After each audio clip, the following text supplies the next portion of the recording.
La petite poule rousse. Poule rousse, tourterelle, renard, renarde. Il était une fois, tout au fond d'un grand bois, une petite maison si bien rangée que c'en était à se demander si quelqu'un l'habitait.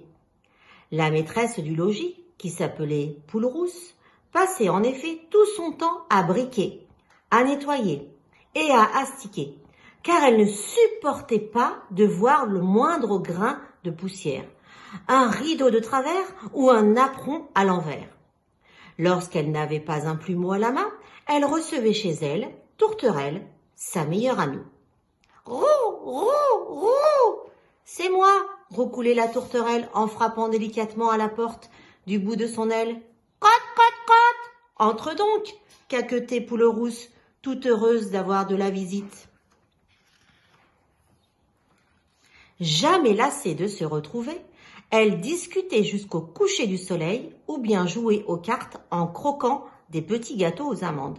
L'hiver, Tourterelle tricotait de longues écharpes tandis que Poule Rousse cousait sans arrêt.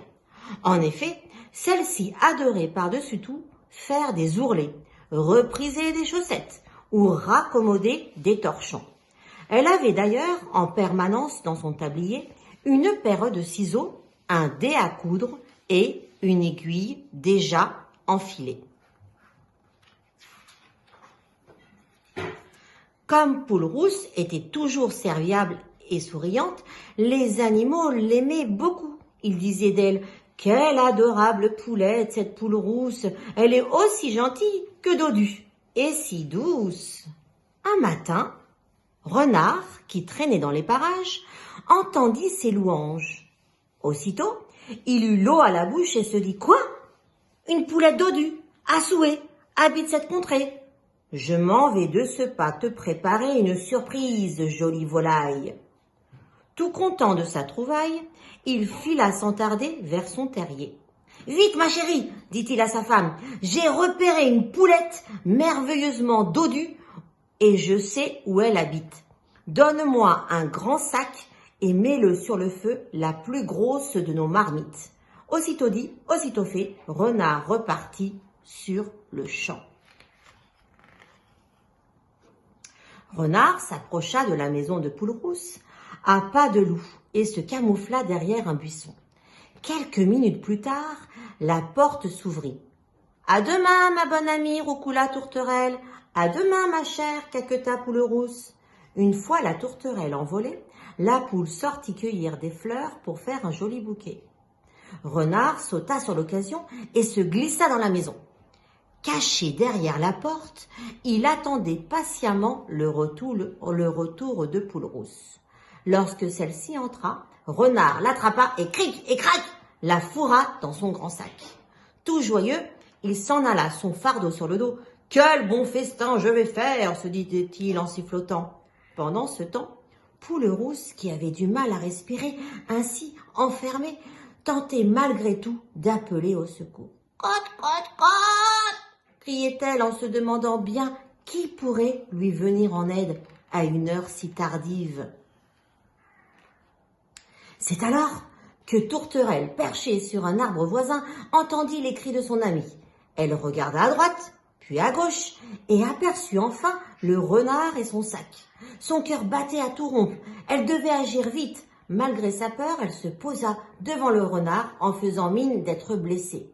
« C'est vraiment mon jour de chance !» s'écria ce dernier. « Ne bouge surtout pas, ma jolie. Il reste encore de la place dans mon sac pour un petit rôti. » Mais alors qu'il s'approchait de Tourterelle, celle-ci voleta un peu plus loin. « Ne te fatigue pas, ricana-t-il, tu ne pourras pas m'échapper bien longtemps. » Et hop, raté, et hop, encore raté. Renard commençait à en avoir assez de cet oiseau qui sautillait devant lui en roucoulant.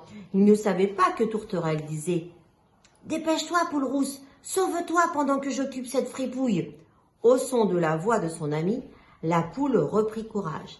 Elle attrapa ses ciseaux dans sa poche, coupa le sac et en sortit avant d'y mettre un énorme caillou.